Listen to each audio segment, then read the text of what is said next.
a eu envie de créer un jardin partagé sur le conseil de quartier parce qu'il n'y a pas tellement de lieux de vie sur ce quartier. Ce que nous attendons de ce projet, déjà que les gens se rencontrent, de mettre surtout de la vie dans ce quartier, parce que les jardins, ça s'utilise tous les jours. Et donc, on pense que ça va développer une vie sociale et permettre aux gens d'être moins méfiants les uns vis-à-vis des autres.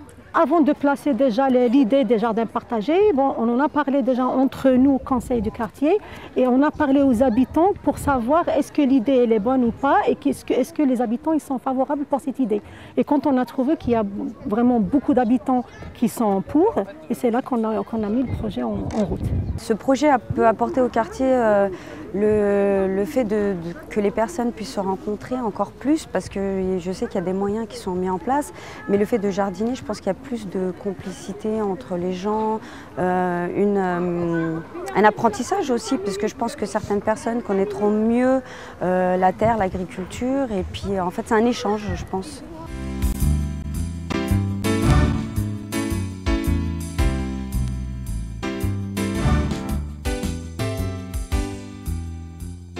Les enfants ils vont apprendre plein de choses avec les parents en plantant, et puis ça fera un quartier propre. Vert et propre. Ça fera le contact humain et puis on causera ensemble, on discutera, on partagera les tâches et tout. C'est convivial quoi. Les gens entre eux vont pouvoir créer des liens et se parler. Chose qui n'arrive pas forcément dans les quartiers un petit peu difficiles. On a déjà une liste de personnes inscrites qui seraient intéressées pour la location d'une parcelle. Ensuite, les gens vont le gérer eux-mêmes. On les aide, on les soutient, on leur donne les moyens mais après, il faut qu'ils se prennent en charge.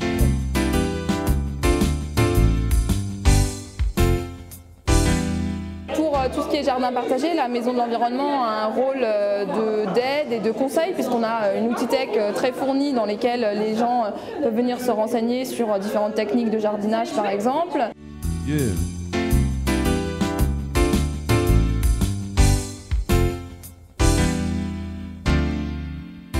Pour la ville d'Aulnay, il y a un travail très important en fait, depuis quelques années qui est fait sur la démocratie participative. C'est en fait que les habitants en fait, deviennent les acteurs de leur propre vie. Du coup, on a pu demander au conseil régional un financement assez important de 300 000 €. Les effets attendus par le conseil de quartier et la commission jardin, c'est d'embellir cette zone-là, de créer du lien et de créer aussi la pédagogie en fait sur mieux manger, respecter la nature. Je pense qu'il y a une prise de conscience qui arrive tout doucement, mais assez sûrement.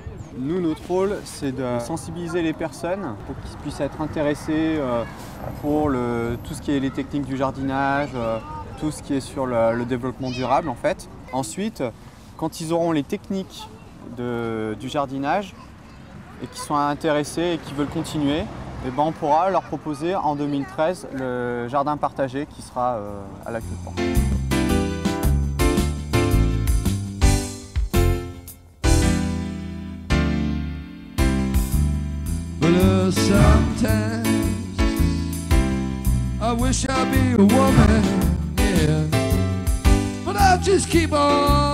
C'est un beau projet à plein de points de vue. C'est un projet d'abord qui a une dimension environnementale très claire, mais c'est un projet qui a une dimension aussi de lien social et voire une dimension aussi économique. C'est quelque chose que la ville porte, pousse, soutient, parce que là on est sur quelque chose qui est très concret et qui réunit l'ensemble des composantes du développement durable. Il y a d'ailleurs aujourd'hui le Gros Sol, mais on parle peut-être d'autres sites où des gens dans des quartiers comme Mitry sont intéressés également pour lancer ce genre d'action. Yeah.